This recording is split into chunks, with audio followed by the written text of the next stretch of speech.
here we go. What are we doing? Here we go. So, Hi. one sec. All right, ladies and gentlemen, welcome back to NBA Front Row, the podcast. This is your boy Jap. This is your boy Mig. We're about to get it on. It's been such a crazy weekend, and I had a lot of fun making this week's Friday Phil, or what we're now calling the last 2 minutes again. It was so much fun to make. Well, all right. So, eventful weekend, eventful weekend, and eventful day for anyone and everyone who's a basketball fan, to say the least. But before we dive into it, Migs, I'm gonna start off with you. Who do you want to give a lot of love to? Who do you want to give a shout out to? Lots of love to all the Lakers fans out there who I know are disappointed. Lawrence Katipa, one of the biggest Lakers fans. I know. Tough week. It's been a tough weekend. But it's okay. It's okay. I mean, we don't have a horse in this race anymore, so we can just sit back and relax and actually enjoy the games. Welcome back to Quaid, who's now all better. So he played in the Dilaw. Yeah, all better now. Awesome. Okay. Not even a limp, huh? Oh. Not even a Well, limp. you had it's an ankle injury. You do make it bad. And by the way, I just have to say this. I'm totally accepting. I'm so much closer to 30 now than I am to 25. Because we had my brother's best friend came over last weekend, Saturday, and I had a bit too much to drink. Okay, yeah. Bit too much to drink. Apparently, I was shouting a combination of Japanese and Korean. What the Like, hell? Annyeong ganbay samasase. You know what they say in Ayushoken when you come in. Samasase. How do you even know that? Why do you even know that? Is my I had too much to drink. When you have too much to drink, suddenly really you know languages, diba? Yeah. Apparently, you're a lot of fun when you're drunk. Okay. So, Yes. from my end small here doses. at NBA Front Row, again in small doses, of course. From my end here at NBA Front Row, again, I want to give a shout out to two particular businesses. One of them is, of course, Quay Dilau, Silly Q again. Mad shout out. The stuff is amazing. So, for all of you who want to get a hold of it, you shout out. You can actually send us a message. We'll be more than happy to help you coordinate with Quaid for all your Silly Q orders. And of course, to showroom.ph, quality homes, quality prices for all your. If you're looking for a home in the Queen City of the South, if it's a studio unit, a 1-bedroom, 2-bedroom unit, a single attached, or a fully attached home, visit showroom.ph or visit facebook.com/theshowroomPH. Mad shout out to that team as well. A lot of love. And of course, anybody and everybody who has supported us from the very beginning all the way up until now. Thank you so much.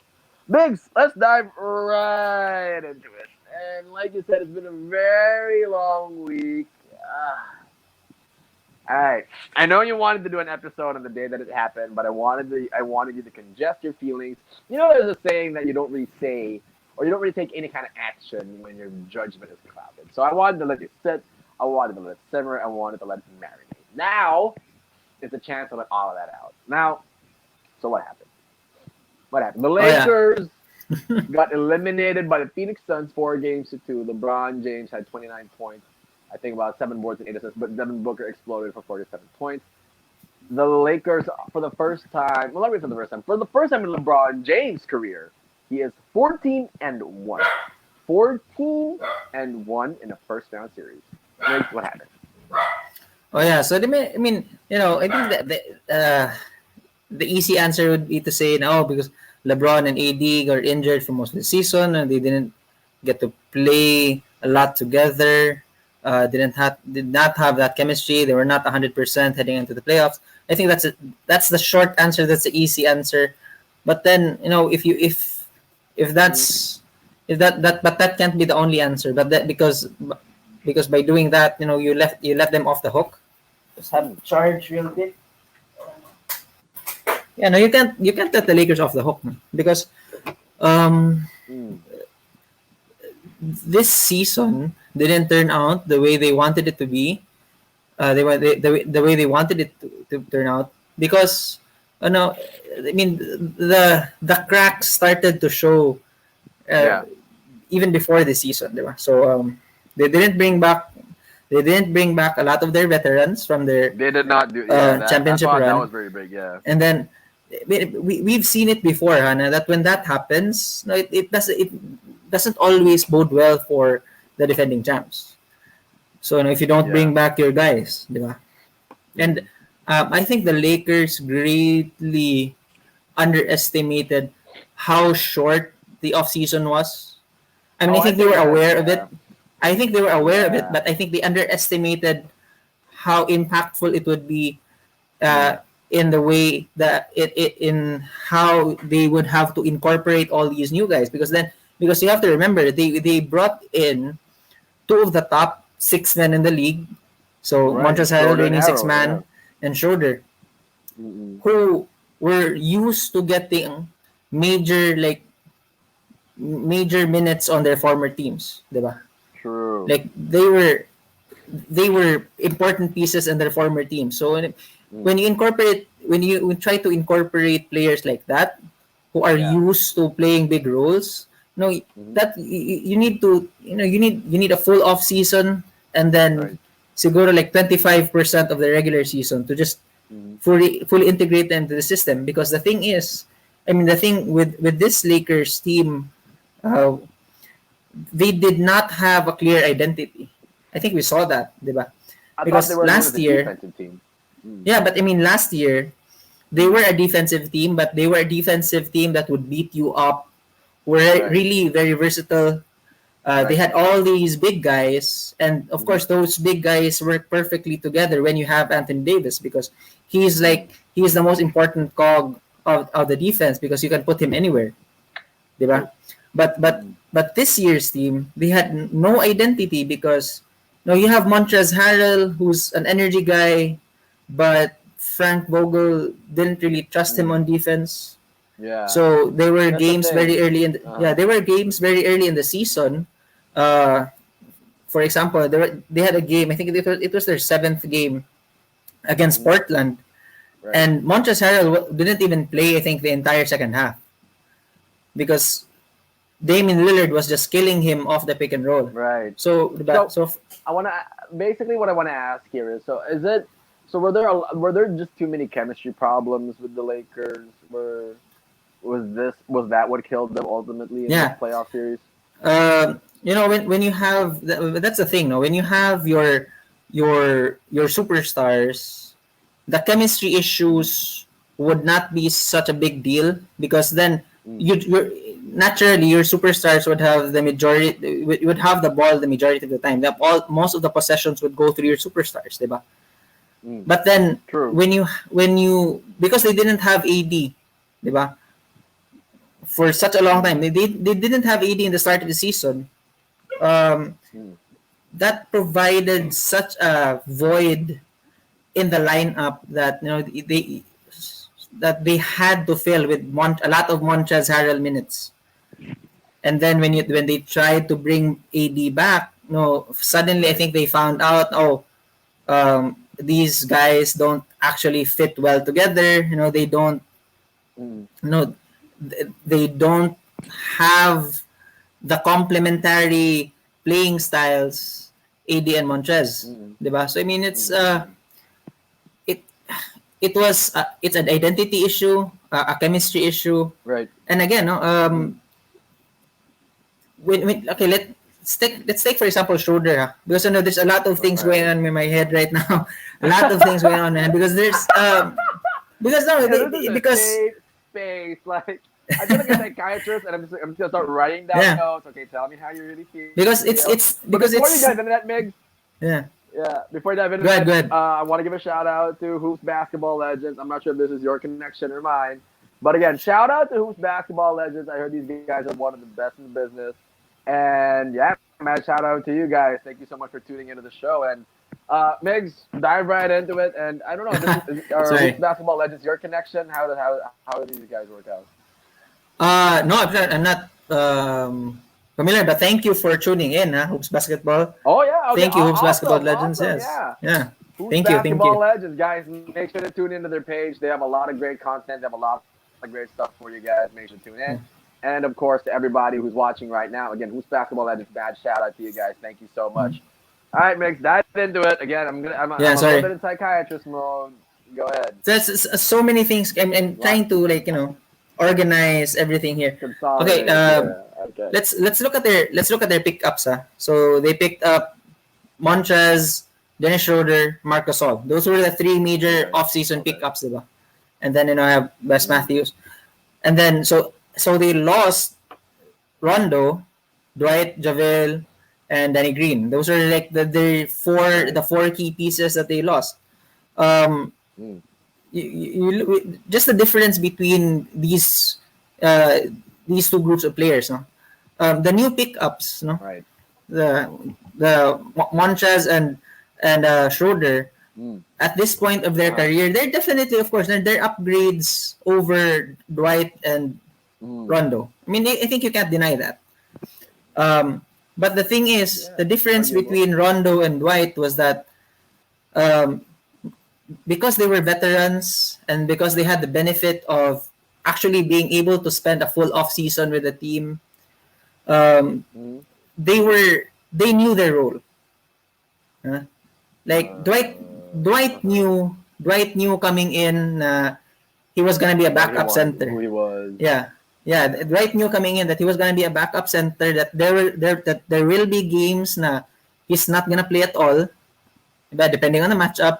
That there will be games that the only thing that the Lakers would want him to do is give a few hard fouls, get a rebound, diba? Give AD a breather. Like Rondo knew na he wasn't even gonna be the primary ball handler, diba? Because they had LeBron. Rondo knew that. Rondo knew na there was gonna be times na he has to take those outside shots because all the attention would be on AD and LeBron.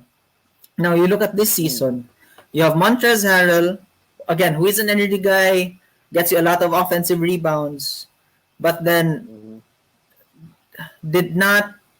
I just didn't see him figure out like the defensive scheme of the Lakers.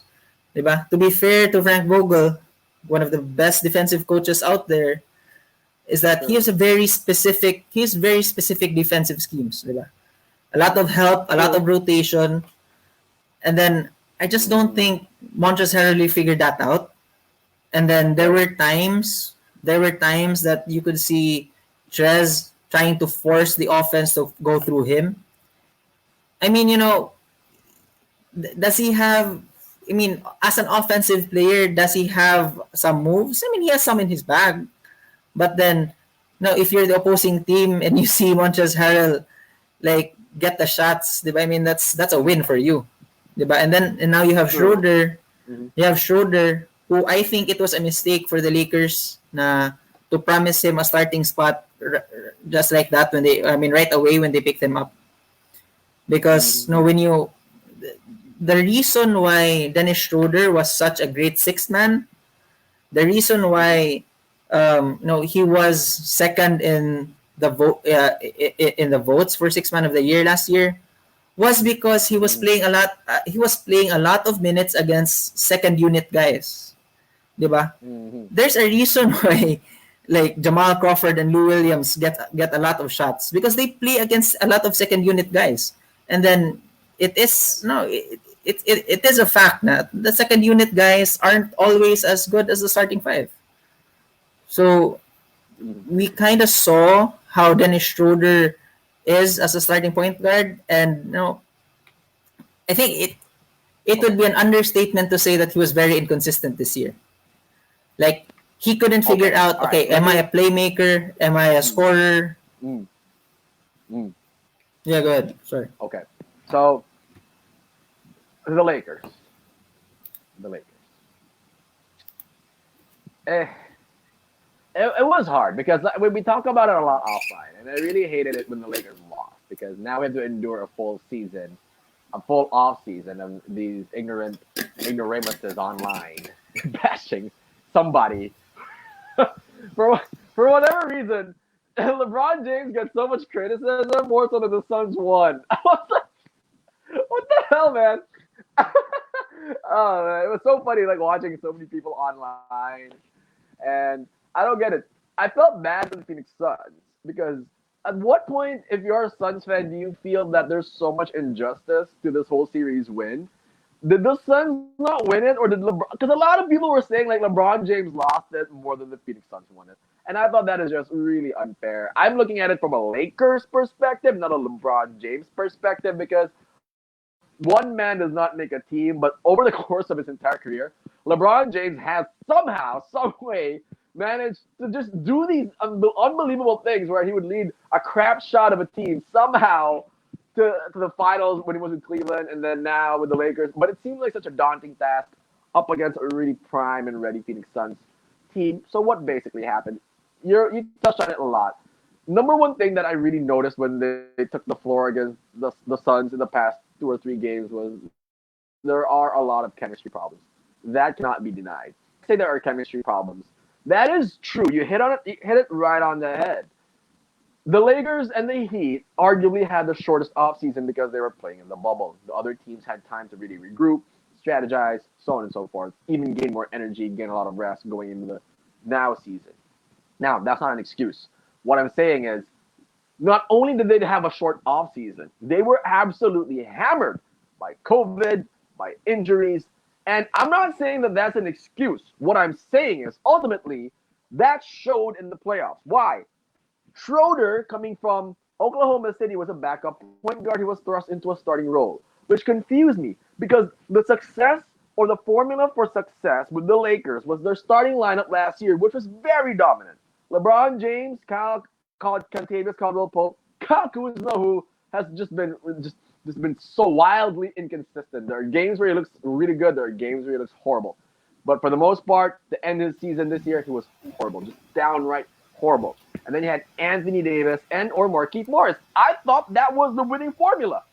I'm so confused. All of a sudden, you have Andre Drummond, Anthony Davis, Dennis Schroeder, LeBron James, and Cantavius Caldwell-Pope. I thought that was very confusing, which leads me to number 2. Apart from the chemistry problems, this was not one of Frank Vogel's better coaching jobs because there were just lineups out there that looked very awkward. Didn't make sense. There were times where they would field Schroeder and Caruso.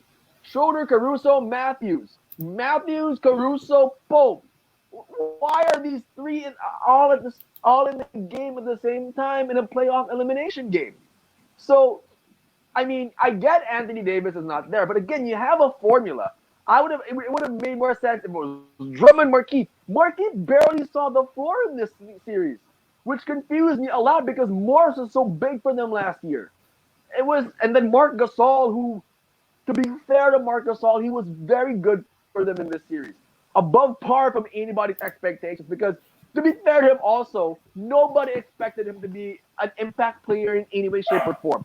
That's just our opinion or my opinion, but again, he showed out. He performed above and beyond people's expectations. So that's number 2. And number 3, ultimately, what basketball comes down to is effort. There wasn't a lot of effort. Right off the bat, games 5 and 6, when Anthony Davis went out, he's a big part of the Lakers, okay? There's no denying that. Ladies and gentlemen, if you've played basketball or if you have any kind of semblance of basketball knowledge, you must understand, no matter how great any player is, Michael Jordan never won without Scottie Pippen.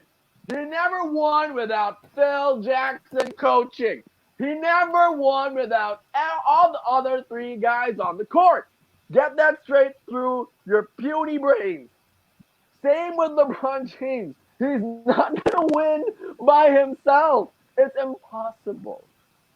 All right? Now, having said that, there just wasn't, when Anthony Davis went out, and again, he's such a big part of the Lakers. Think of Anthony Davis going out as the same way in the same breath as Scottie Pippen being out for those Bulls teams.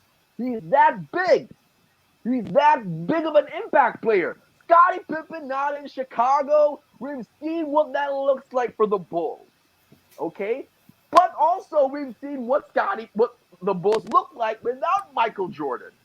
But needless to say, the point being here is You can't really win it all with just one guy. But we have the problem with LeBron James is we've seen him do it. So the expectations are through the roof. LeBron, it doesn't matter who the opponent is.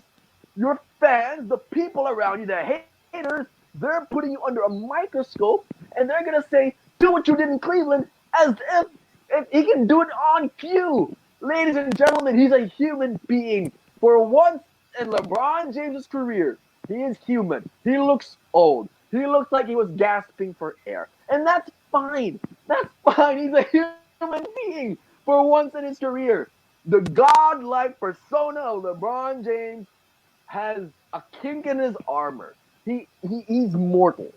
And this series kind of proved that, again, going back to when AD came out, when AD went out, I think in the middle of Game 4, the Lakers just looked deflated after that. Yeah. They looked shell-shocked. To me, it was similar to when Milwaukee took out Miami in Game 2 of their first round series. They looked shell-shocked. Their body language did not look like it was that of a winner. Their body language did not look like of somebody that was still a big comeback from. And that was still a very winnable game, Game 5. because it was still very close. And then when AD went down, like the body language changed, and like it was just like the life was sucked out of the Lakers, and then they couldn't make the adjustments. Game 5, what happened when they played? They were down by as much as 30 points. They were obliterated in the second half. And to start this game in Game 6, they were obliterated in the first quarter by Devin Booker. And again, it's just funny to me because again, people are like, okay, what could have been done, this and that. But again, ultimately, sayang, you know what? Game 6 ba? Game 6 was like one of those games na. No, Game 6 was one of those games na for me lang the first 6 minutes lang when Crowder hit those like when Crowder hit like 3 threes, like I basically said, "Oh, this is over." Like when Devin Booker was just pulling up from 3 with a hand in his face, and I said, "This is over." Like I do not see them even by some miracle na they win Game 6 and it goes to 7th game, they were not gonna win that series. I mean, I said it very early pa lang. I said it very early pa lang in the season. I remember. It was we first few episodes. I told you na I would not want to face a Chris Paul team in the playoffs, and then this is what happens. And then Jeff, forgive me. I was just a lot of things and stuff on my mind. Just wanted to say them all. Yeah. But I think one of the biggest problems for this Lakers team is that when you don't bring back your guys, like they should have kept. Yeah. I think they should have definitely kept Rondo because he was relatively cheap. I agree. And then one of either Dwight or JaVale. I mean, Dwight's contract on the Sixers is like $2 million plus lang. That's so. I mean, he was cheap, and and then if you kept Rondo, hypothetically, if you kept Rondo and Dwight, they would not have needed to get Marc Gasol. And I get it. No, they lose a lot of playmaking, a lot of post passing, and they lose a stretch big. But then, just the log jam in their front court, gets a little bit easier to figure out. So again, the identity crisis is avoided. Like even if you have a Montrezl Harrell who has his like defensive difficulties, like when you don't have that logjam because it's like you have to guarantee minutes to all these guys, diba? And then you have Andre Drummond who came in mid-season and he was guaranteed minutes. Like that's it's just easier to figure out. And I'm just thinking, I'm gonna say this: the Lakers are really going to regret not pulling the trigger on that Kyle Lowry trade when they were asking for Schroeder and THT. And I think KCP. They should have given it. No, I know those are those are three very important pieces, especially THT, who is according to the Lakers, they seem to be very big on THT. They want him to be part of their future, but you know, but that's Kyle Lowry. I mean, that's a former champ. This You know he performs this in the playoffs, yeah and then yeah it's this this is a big so and I'll wrap it up here. This is something that a lot of people need to observe, right? This is why the NBA is what it is now because there are just so many power lineups out there, and the Brooklyn Nets are a prime example of this. Why a trio has all of a sudden become so important in any NBA team. yeah. And again, this was not started by LeBron James. Get your heads out of your asses. When James Harden left in the first quarter, it was literally seconds into the first quarter. Seconds, not even minutes. 43 In the seconds. first quarter, I think he hurt his hamstring. Okay. You have Kyrie and Kevin Durant. Like, Jesus Christ. How the hell do you still stop those two, right? And in a way, having a trio of that nature sort of is a strong insurance policy that you'll still be able to make it. The Bucks, for example, Holiday, Middleton, Antetokounmpo. The Clippers, technically, Kawhi Leonard, Paul George, and right now it's looking like Reggie Jackson, but it's not really Reggie Jackson. But they got a bunch of other guys who can really help out there. Over on the other side, Embiid, Harris, Simmons, Trey Young, Capella, Collins. You can argue Bogdanovich is big for them also. Not an all-star level, but very good level, a good trio. And then on the Jazz, you have Conley, Mitchell, and Gobert. So it's become very important. And I think that was really big. Again, when AD went out, all of a sudden, where did the Lakers go? Schroeder, again, is a great sixth man, but he looked awkward in a lot of spots. Harrell, Yeah. I thought, again, this was not one of Frank Vogel's better performances as a coach.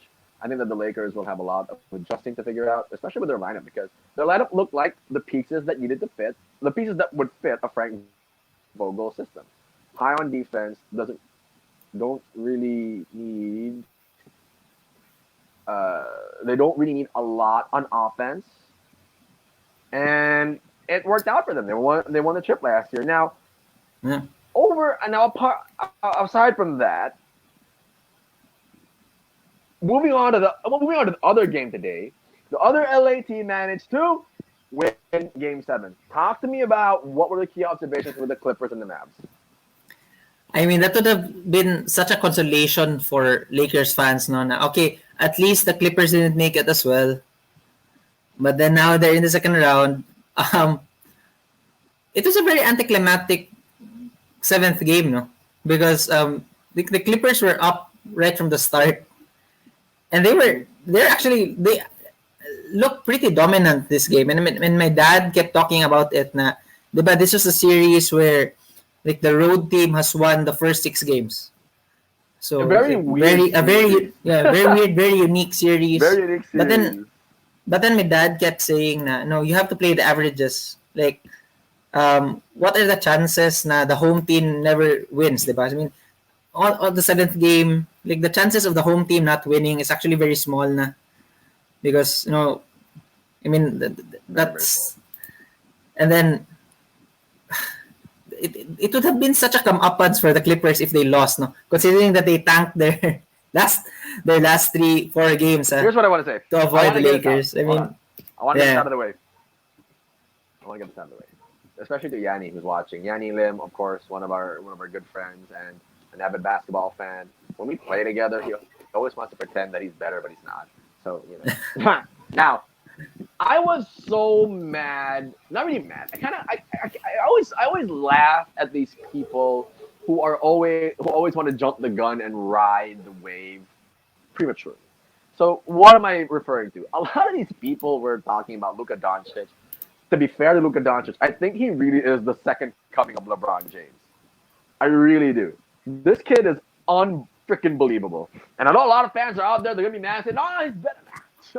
If you remember LeBron James when he came into the league and absolutely thrashed the hell out of from 2006 all the way up until 2010, you saw performances that haven't been replicated ever since.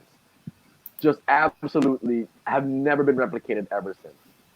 And I thought Luka Doncic, he is. I mean, he passes the ball with great IQ. He scores the ball at an incredible level. I think where he separates himself from LeBron James is where LeBron James has a 40, 45-inch vert, he has a great shooting touch from beyond the arc. And I think that is where Luka Doncic kind of separates himself. Not really separates, more differentiates himself. And again, a lot of credit to Luka Doncic, but I got so pissed off looking at these people with all the Luka memes and carrying Kawhi Leonard and then jumping the gun on Wikipedia. I mean, he shoots free throws like LeBron. Kind of. It's really, He shot bricks. I was like, like, it's so weird, right? uncharacteristic. Di ba? I mean, it's weird to For a see guy Luke. I who mean, shoots as good as Luka. I Exactly. mean, it's What the actually, hell? but to be fair, I mean, this whole season has been.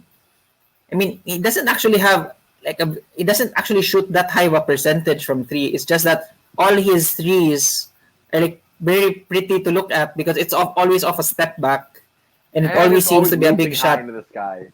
Yeah, and it's always a Yeah. big shot, So di ba? to be fair to Luka Doncic, I mean, yeah, there's a reason why people are calling him the baby goat. Yeah. Now, I was just so annoyed with people who were jumping the gun and already counting out the Clippers. I literally doubled back on all those posts and started commenting and pissing these people off. Like, what do you have to say now?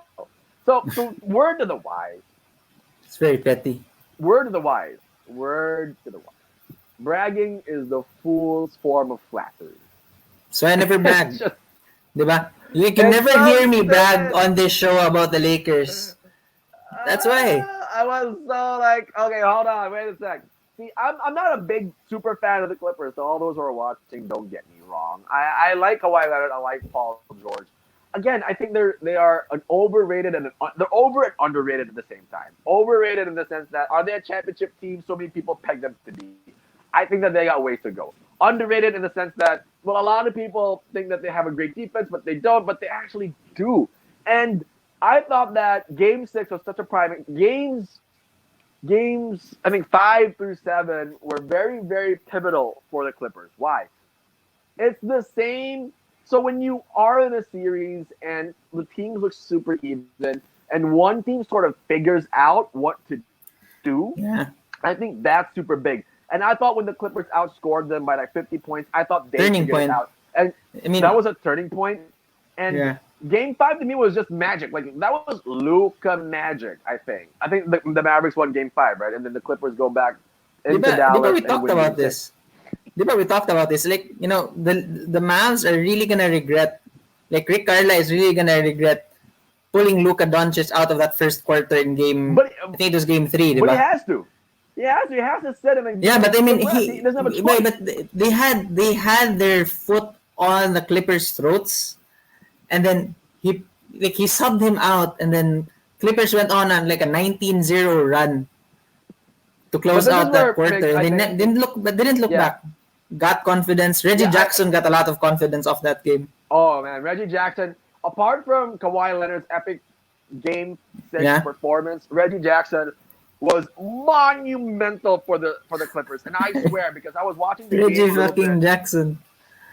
I was watching the game a little bit early in the morning. I caught the tail end of the fourth quarter, and Reggie Jackson hit the three, which I thought, who would have thought Reggie Jackson would be your biggest player if you're the Los Angeles Clippers? Now, the crazy thing about all of it really is, the Clippers look like they were down in the dirt, and again, Kawhi Leonard comes up with a golden performance in 45 points, and then Paul George is sort of like their de facto point guard. He kind of sets the table for everybody. He sets he's going to pass it here and there. He's going to distribute the ball. And Reggie Jackson is relegated to a score type role, which he's very comfortable with.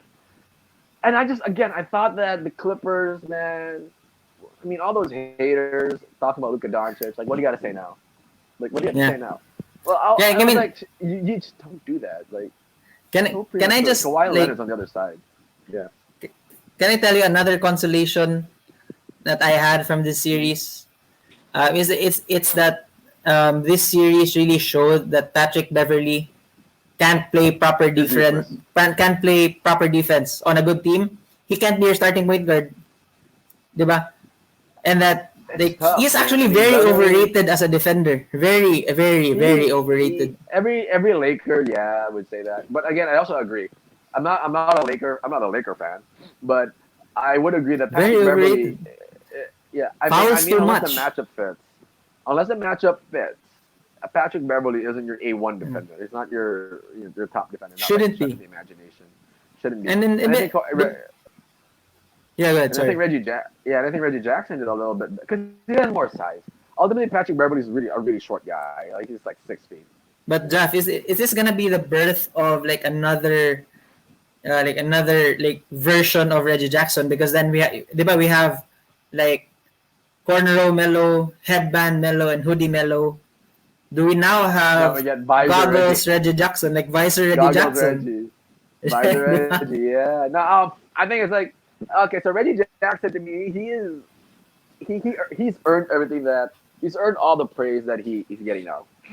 He has, Yeah. and I definitely believe that this is a guy that, for the most part, a lot of people even have them on their radar, and all of a sudden he's stepping up huge for the LA Clippers. He deserves a lot of credit for the big I mean, performances in Game 6 and but 7. but the scary thing about the Clippers, no, and then you hinted at this earlier, is that they're again, no, they're overrated and underrated at the same time because their ceiling is like so high. Their ceiling would be like champions, of course, diba? That's their ceiling. Yeah, But then the floor for this team is like it's also yeah disaster so because if quick. you look at the lineup, like if you look at the lineup, Yeah, no one aside from Kawhi and Rondo have actually proven themselves in the playoffs. When you think about it, diba? arguable. Only Serge Kawhi Ibaka. and Rondo are like, oh yeah, I mean Serge Ibaka, but then no, he's not even 100%, diba? But He has this I back, don't he know. has this back thing. Now Yeah, he's hurt. So aside from those guys, there's no one else on this lineup that you can actually like mm. trust during these big playoffs games. And then, They have a but guy then though. no, but they have the guy. I mean, that's the important thing. But then, like the value, but credit to the Clippers, because the value of the Clippers having to go through a 7 game series in the first round against a team Yeah, against the team that was scary for them, that had them on the ropes, was that this might just be the experience for this team to galvanize them, to bring them together. And then after this series, you might they might have become a much better team because now I think they they do. know, okay, this I think is they did okay, actually. this is what we can do, but we can actually dig deeper, and we Yeah, have another level within ourselves to rise above. I mean, it actually exactly. makes them a lot scarier. And I'm worried It about the does, and Jazz. the Jazz don't match up well against the Clippers. I really don't think they do. So Rudy Gobert, Ibaka, you got Zubac or Ibaka, and then you got Batum on Royce O'Neal, Kawhi Leonard on Donovan Mitchell, Paul George on, I don't know, Conley. Joe Ingles or Boyan Bogdanovic. And then Mhm. Mike Conley is being shadowed by Reggie Jackson. Oftentimes you can stretch that up between Paul George and Reggie Jackson. So the Jazz are in a bit of a pickle here because, again, they don't really match up well with the Clippers. And even if whoever comes out of the Suns Nuggets, I still think the Clippers match up better against either team. It would be really tough. Right now, the road to the championship for the Clippers looks a little bit brighter, honestly. And I'm not Yeah. saying that because the Lakers again were just this juggernaut of a team that you would have to get past, and right now they're not there. So the road looks a little bit brighter for the Clippers, and I think that with this Game 7 win, they have made themselves better. They have found that next level of thrust, if you will. They have found that next level that they understand that we can get to if we need it, and on both ends of the floor, they did really well defensively and Yeah. offensively. Eh, So but let's see how it pans but out for them. but can I ask you a question though? Are you? I mean, was this series? Were you happy with Luka Doncic's performance in this series, especially the last 3 games? Because for me personally, I was a bit disappointed. I mean, yeah, he did put up the numbers, but then especially in Game 6, uh, he was in Game 6 he was giving the ball to Tim Hardaway Jr. like to make all these outside shots. But then you're Luka Doncic. You're the baby goat. You're 6'8", 240. Uh, I mean, I don't. And I mean, you can say you might make the argument na the Clippers just turned up their defense, but then we know what Luka can do, and then there isn't really a defense that can hold Luka and just. I mean, not only did he not attack the basket. I mean, he didn't even put up shots until like the last 2 minutes of the Right. game. Uh-huh. And then sometimes it's just frustrating for me because there are comparisons. Sometimes they compare like, oh, Luka plays like a young Larry Bird, and then I would make the argument na No. like Luka is. I mean, he's a good passer, but he does not seem to me yet like the player who has a high basketball IQ. I mean, he's very smart. He's a very smart basketball player, but I think because this is only just his fourth year, 'di ba? Basketball IQ also means knowing when to be selfish, knowing when to like to not pass I the will. ball to the other guys because you have to attack, and then it was just disappointing for me. Sometimes he became complacent at times, like lost the aggressiveness, did not attack. Right. To me, this is where a lot of the LeBron James comparisons start falling in. They start funneling in. Simply because, again, yeah, was I disappointed in Luka's performance despite him dropping 45 and 48 or 40 whatever? No. I think he performed beyond everybody's expectations, except that he's basically LeBron James of the '07 Cavaliers or the or one of those crap shot Cavalier teams. And Porzingis is just not. He's just not the best two guy. He's not the ideal two Yeah, guy that Luka needs, and it's showed in but this series. He's not the ideal two guy. He's a big guy so who is this shoots the threes. end of Luka and It Kristaps should be. as a duo? It should be. I genuinely believe that it should be. If anybody was reliable apart from Luka Doncic on the Mavs, it was definitely Tim Hardaway Jr. It was not Kristaps Porzingis. Porzingis, he's so confusing. We talked about it in the last episode. Yeah, He's a big guy. He has no post moves to save his life, and then he I mean he complains doesn't on even social. try, diba? He doesn't try. Like, okay, so Yeah, he goes on media and complains that he didn't really get the touches and the looks that he wanted. You don't even know what your looks are. You do the you pick and pop too much. Like, okay, and then you shoot. Like, what are you talking about? hey, but Super hey, unreliable, super inconsistent. to me, Uh, I still have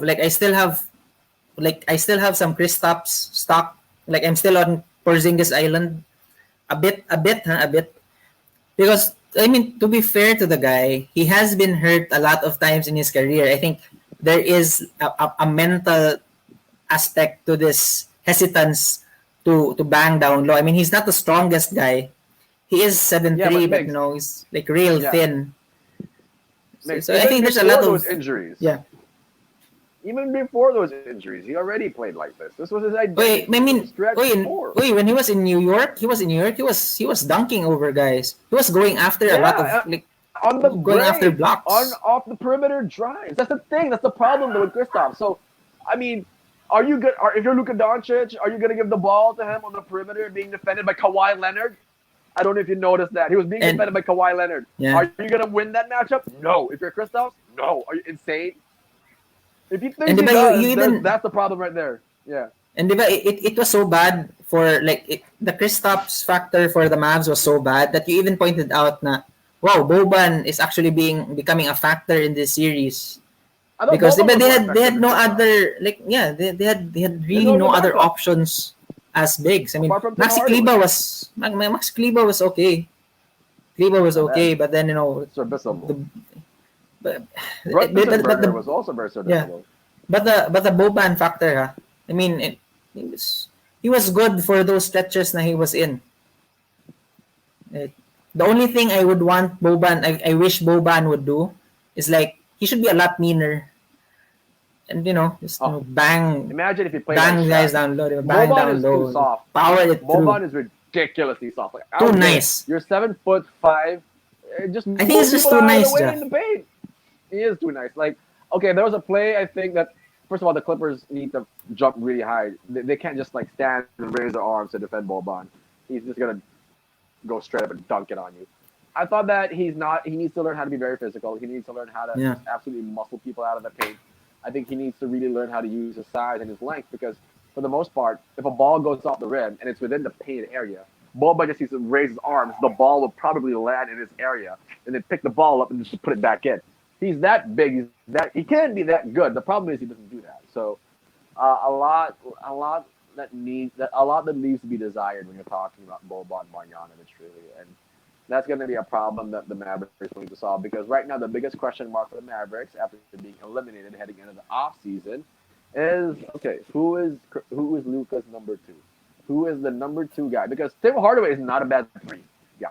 When I say three guy, I'm talking about the third option on your team to get you like a good 20 to 25 points. You have your three guy, but right now it's a number two guy who can also get you a consistent 25 to 30 a night, probably a couple of boards, a couple of assists here and that's going to be very interesting for the Mavericks to figure out in the offseason. You got to pull the trigger on that. From the West to the East, very interesting game as well. The Hawks and the Sixers commenced their first game of the second round. Nobody talks more trash and shit in the playoffs now than Joel Embiid and Trae Young. And I thought the Hawks came out with a Mike Tyson haymaker to the Philadelphia 76ers. And in halftime, after halftime, the Sixers came back with a George Foreman haymaker of their own. And the game we actually saw a full court trap in the NBA. I mean, that doesn't happen. It worked for the 76ers. I was so really surprised. Yeah. I thought that at that level. So the problem is that the Sixers have a lot of length and the Hawks don't have a lot of size. So if Trae Young would be trapped in one of these corners, how are you supposed to see over Ben Simmons and Tobias Harris? Yeah. They're really tall. They're 6'8" dudes, and they're jumping around and they're waving their arms, and it's just such a hard sight to see over. And ultimately, again, it worked for the 76ers because there were multiple spurts in the fourth where they were still down by 20. They were still down by 20 points. The Hawks in this game kept fighting, kept chipping away. Yeah. They kept chipping away. And then ultimately, I saw this more as a Sixers win than a Hawks win. In the sense that even if the Hawks led by 26, they weren't able to put this team away. And the Sixers realized something in this game. I'm telling you, it's the same as the Clippers in the 4-minute mark of that game 5, or I think it was the game 4, where ultimately they saw something that they could use to carry over to the next game. Because the Sixers ultimately outscored the Hawks, and all they need to do is reap and run it back for game 2. And I thought that ultimately the Hawks, they survived. No question. Yeah. They survived because they were up by as many as 26. They were up by as many as 20 in the fourth, 20 points in the fourth quarter. Somehow the 76ers clawed their way back, and they were down by only 3 points with 1 minute and how many seconds left to go. Ultimately, a Bojan Bogdanovic 3 sealed the game, 121-115.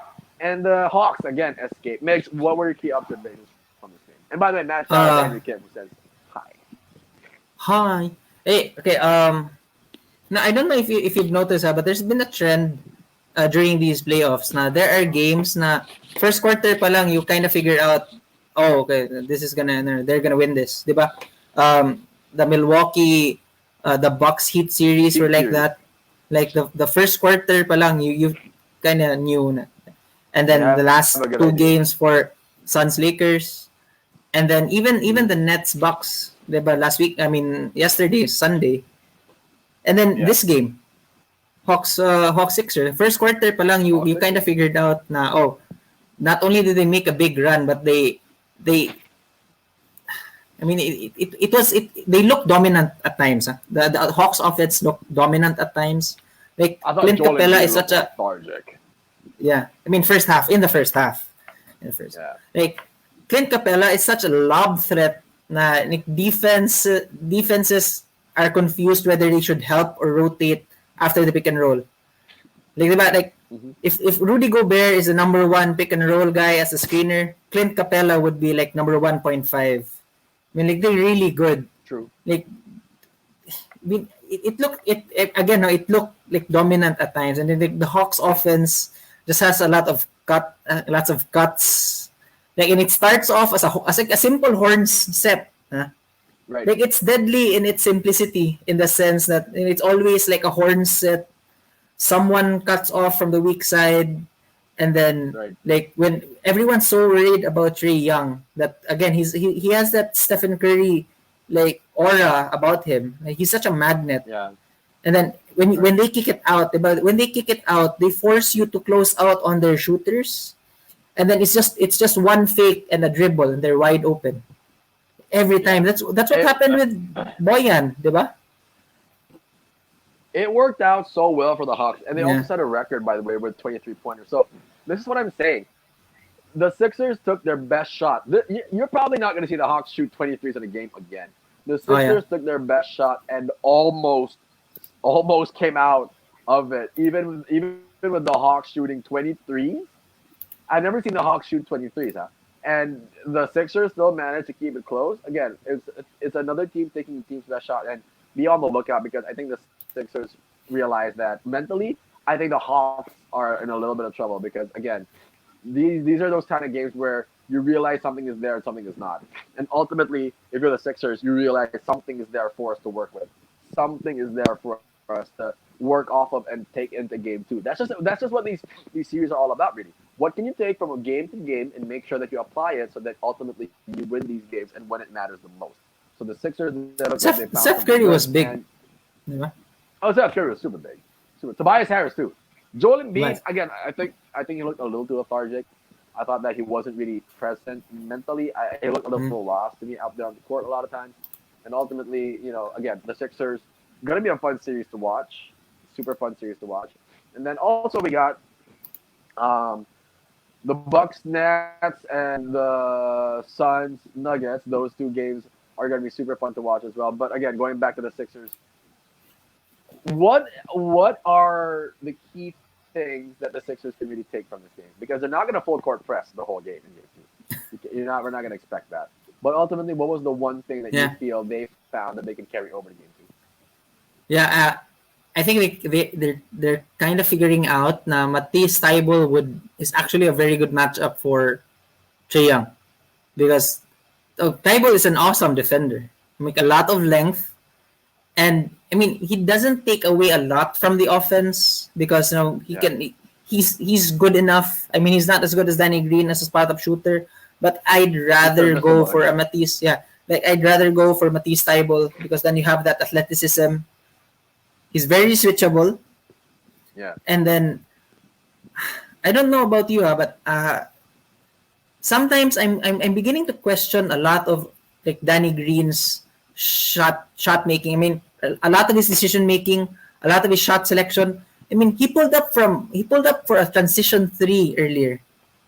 Diba in that game, a late transition 3. Yeah, but then it's they were trying to make a run, and then you had Joel Embiid streaking down the court. Like give it to your best guy, give it to the guy who's number 2 in MVP voting, and then. Sheik Melton was a big part of the regular season lineup. Did not see him I think I only saw him for 5 minutes in that game. Yeah.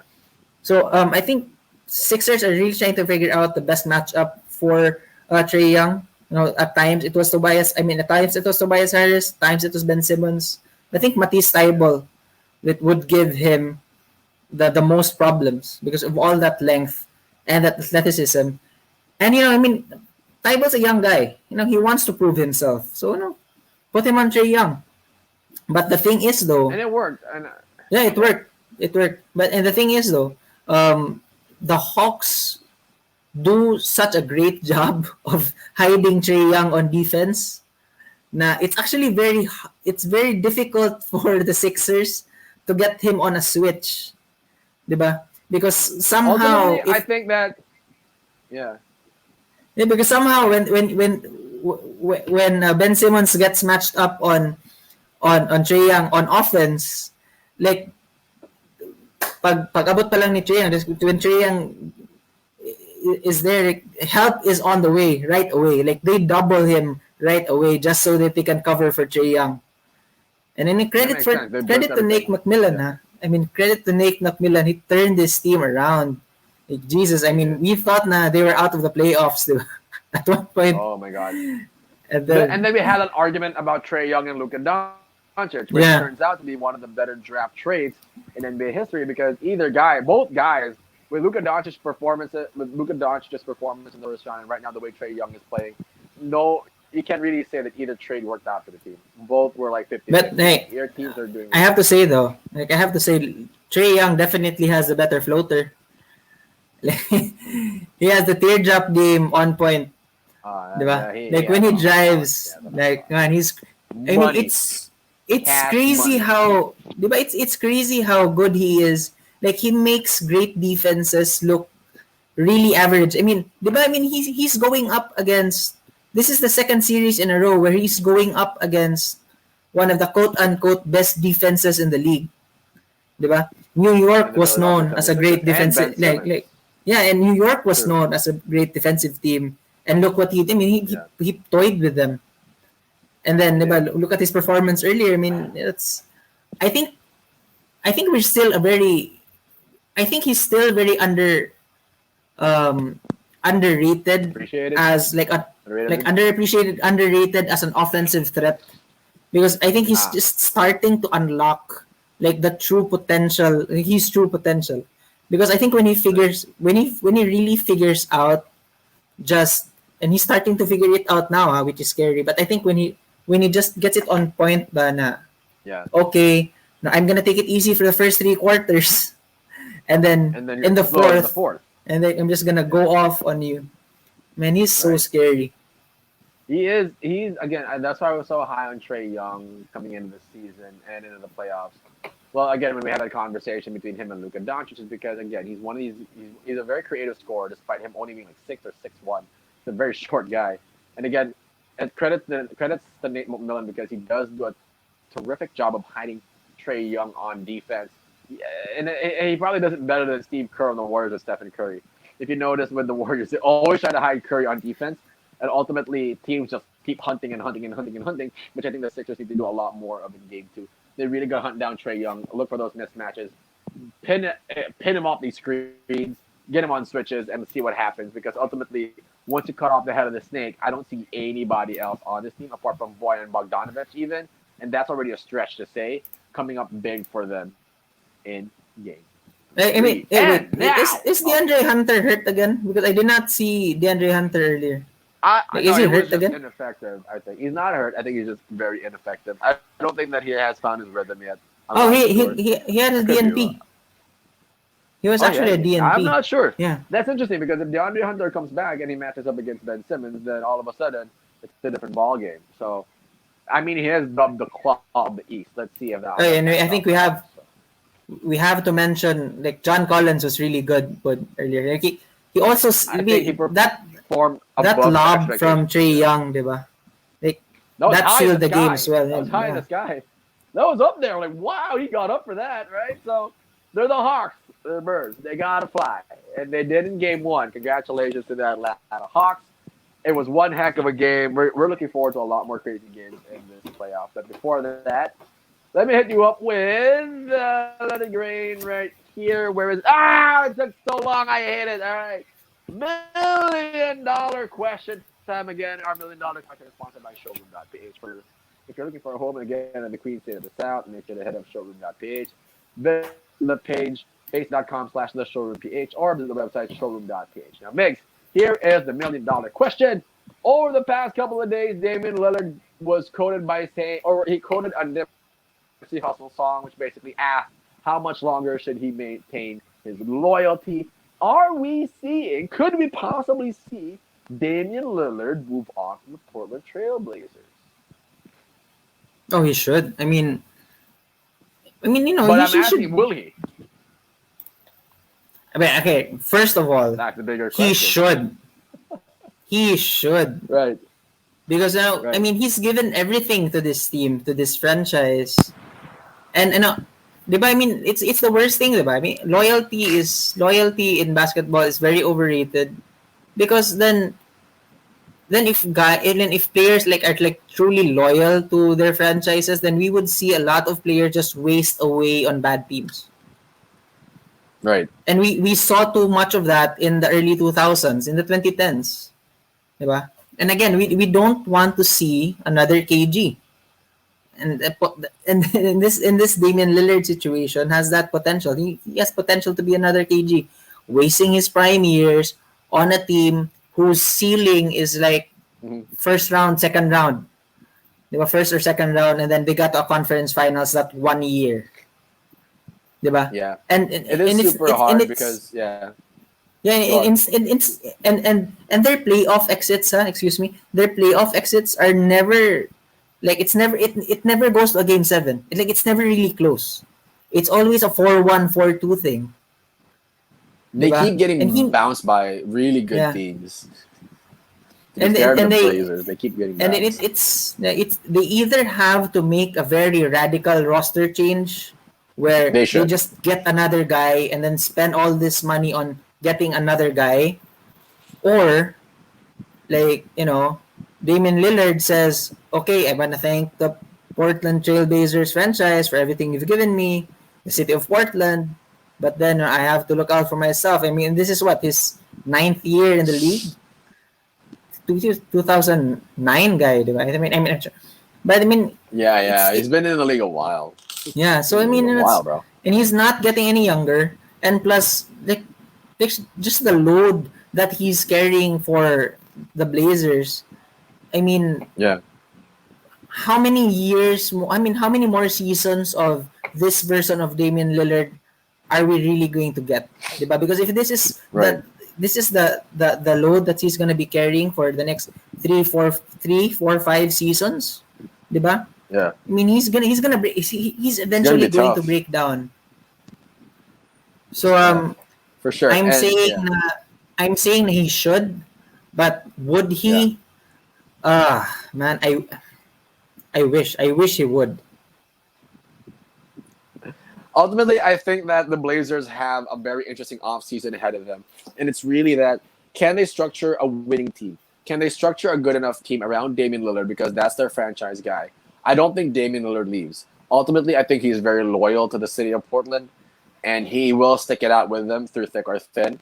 But yeah, I mean, that's just the nature of Damian Lillard. And again, it's up to the Blazers, really. It's up to their management to come up with deals to lure really big players to Portland. Not a lot of people want to go to Portland. Let's be real. There's not a lot to do there, according to what I know. But you have Damian Lillard and CJ McCollum, Carmelo Anthony, Yusuf Nurkic. These are interesting trade pieces that you can use to attract, again, really top tier talent. I love Dame. Dame time is so special. I don't think I see it happening anywhere else. For the love of God, not in LA. Not with the Lakers, please. Like, enough of the Lakers just getting whoever the hell they want. Okay? I would really love to see Damian. It would be such a level of poetic justice for Damian Lillard to win one with the Blazers, to a point where it could be, I would be in tears just because of how proud I am of Damian Lillard for finally winning one. It would be on that level. I'm not that big a Damian Lillard fan. I just want to appreciate all that he's done for Portland and all that he's done from the beginning of his rookie campaign all the way up until now, because to be fair to Damian Lillard, he's probably been the most consistent superstar from start to finish. From his rookie campaign all the way up until now. He's been super consistent. If it weren't for him, the Blazers wouldn't be even in the playoffs. I guarantee you that. But somehow, because of this guy, they are. And Dame time should always ring true in Portland. I just don't see it happening anywhere else. It seems awkward if it does. Does it not?